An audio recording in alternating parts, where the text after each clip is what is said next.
Hi everybody, my name is Suzanne Hiron from Memi Papyrus, and I'm an independent Stampin' Up! Demonstrator. This week I want to introduce you to the brand new mini Stampin' Emboss machine from Stampin' Up! Let's get started.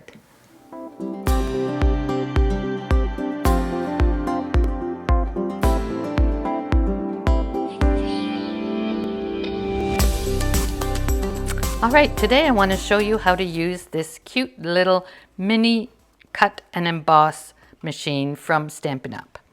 So when you get this little mini, you actually get all the plates to get you started with it. So plate number 1 is the base plate. Plate number 2, as you can see, I used to cut some dies. Plate number 3 is used to emboss with some embossing folders.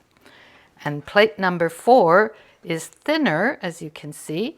It's for embossing with 3D embossing folders.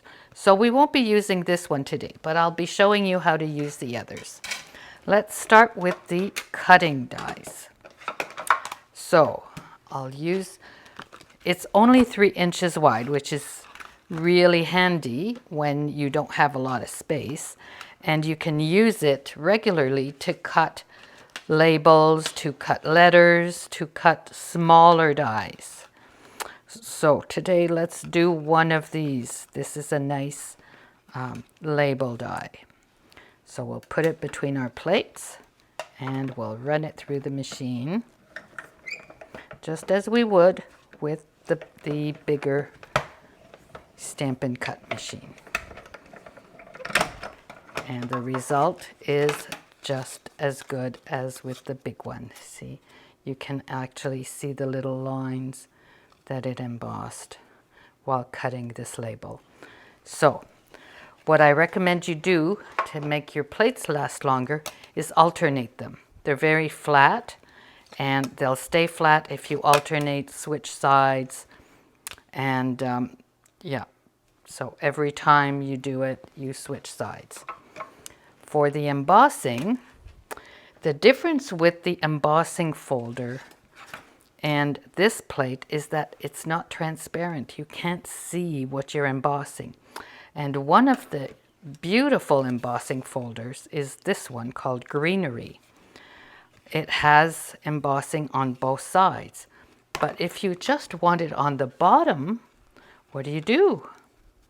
Well, you can measure it and see where to run your embossing folder to. So there's a line right here that'll take you to the center.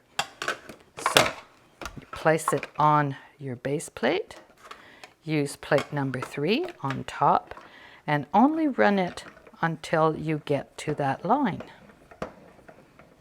And then roll it back. And you'll have just the part that you wanted to get on your piece of cardstock. So very pretty. Now if you want the full embossing experience, like the full paper embossed, you just place your paper in. Always put the fold in first. Add it and just run it through all the way. You only need to do it once. The pressure will be enough to give you this result. So that's my tip for this week. I hope you enjoyed it. I hope you'll get this little mini embossing machine. It is wonderful.